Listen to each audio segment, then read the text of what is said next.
Kas tevi piesaista rallijā? Baigi interesanti tas ir, kad es varu attiekt no hokeja un, kā jau teicu, man no bērnības tas ir sapnis braukt un tagad ir tāda iespēja un tāpēc to izmantoju. Saku, es atslēdzos no visa, tas ir kaut kas jauns priekš manī.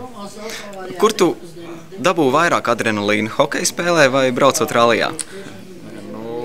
Hokejs tas jau tā kā darbs un rallijs ir hobijs. Domāju, tas adrenalīns vairāk ir rallijā.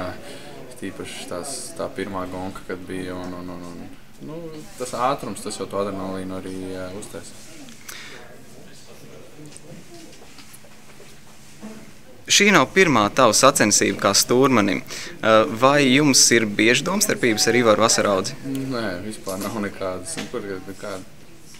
Pirmā jau bija tāda maziņa, un es mācos apgūst to visu vēl, tāpēc kādas domstarpības Ivars man pamāca.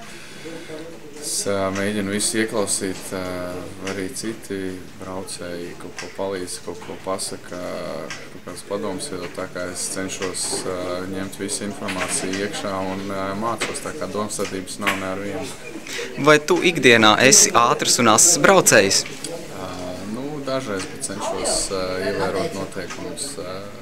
Tā kā varbūt dažreiz kaut kur pārkāpju, bet īpaši nē. Cik tev soda punkti ir?